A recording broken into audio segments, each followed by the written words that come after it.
دوستو بعض آوازیں ایسی ہوتی ہیں جو وقت گزرنے کے باوجود لوگوں کے دلوں میں زندہ رہتی ہیں۔ پاکستان میں ایک زمانہ ایسا بھی تھا جب گھروں میں ٹیلی ویژن کم اور ریڈیو زیادہ سنا جاتا تھا۔ صبح سویرے یا رات کے پرسکون لمحوں میں لوگ خاموشی سے ریڈیو کے قریب بیٹھ جاتے اور ایک روح پرور آواز پورے ماحول کو نور سے بھر دیتی۔ یہ آواز تھی درود و سلام کی۔ اور انہی روحانی کلمات میں ایک درود بہت مشہور ہوا جسے لوگ آج بھی محبت سے یاد کرتے ہیں۔ صلو علیہ وآلہ۔ یہ درود ایک خاص روحانی کیفیت پیدا کرتا ہے۔ جب اجتماعی انداز میں یہ کلمات پڑھے جاتے ہیں تو ایسا محسوس ہوتا ہے جیسے پورا ماحول حضور اکرم صلی اللہ علیہ وآلہ وسلم کی محبت میں ڈوب گیا ہو۔ اسی وجہ سے پاکستان میں ایک طویل عرصے تک یہ درود ریڈیو پاکستان کے مذہبی پروگراموں میں نشر کیا جاتا رہا۔ ریڈیو پاکستان کا سنہری دور 1960 اور 1970 کی دہائی کو کہا جاتا ہے۔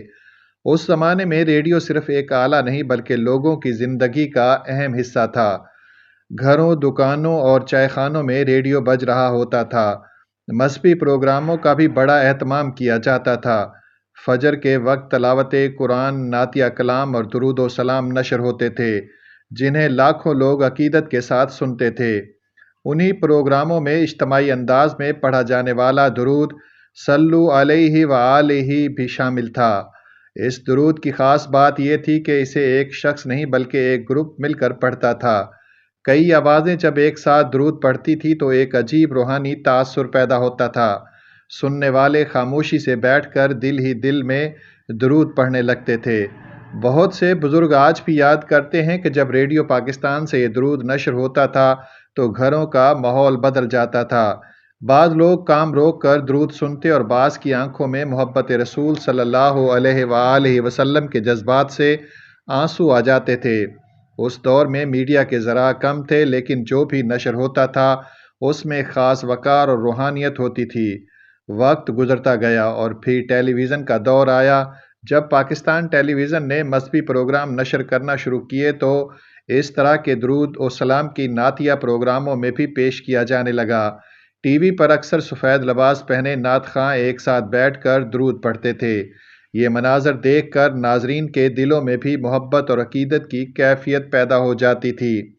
آہستہ آہستہ یہ درود محفل میلاد، مدارس اور نعتیہ اجتماعات کا حصہ بن گیا۔ آج بھی بہت سی میلاد کی محفلوں میں جب درود و سلام کا وقت آتا ہے تو اجتماعی انداز میں صلو علیہ وآلہ کے الفاظ گونجنے لگتے ہیں۔ اس طرح ایک پرانی روایت آج تک زندہ ہے۔ دوستو، یہ بھی حقیقت ہے کہ اس درود کا کوئی ایک مخصوص قاری یا گلوکار نہیں۔ مختلف نعت خواں گروپس اسے اپنے انداز میں پڑھتے رہے ہیں، مگر جو انداز ریڈیو پاکستان کے پروگراموں میں پیش کیا جاتا تھا اس کی تاثیر کچھ اور ہی تھی۔ سادہ دھن، اجتماعی آوازیں اور مکمل روحانیت، یہی اس کی اصل خوبصورتی تھی۔ آج کے دور میں جب سوشل میڈیا اور جدید ٹیکنالوجی نے دنیا کو بدل دیا ہے تب بھی ایسے درود اور نعتیں لوگوں کو ماضی کی یاد دلاتی ہیں۔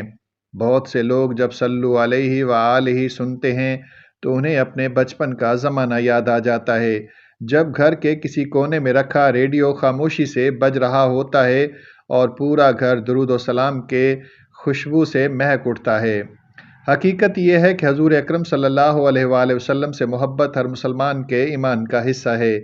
درود شریف پڑھنا نہ صرف ایک عبادت ہے بلکہ دلوں کو سکون دینے والا عمل ہے۔ اسی لیے صدیوں سے مسلمان محافل میں، مساجد میں اور اپنے گھروں میں درود و سلام پڑھتے آ رہے ہیں، اور شاید یہی وجہ ہے کہ صلو علیہ وآلہ جیسے درود آج بھی لوگوں کے دلوں میں زندہ ہیں۔ وقت بدل گیا، ذرا بدل گئے، لیکن حضور صلی اللہ علیہ وآلہ وسلم سے محبت کی روایت کبھی ختم نہیں ہو سکتی۔ ناظرین، آخر میں چھوٹی سی گزارش، اگر آپ نے ابھی تک ہمارے چینل کو سبسکرائب نہیں کیا تو محبت کے ساتھ سبسکرائب کر دیں۔ شکریہ، اللہ حافظ۔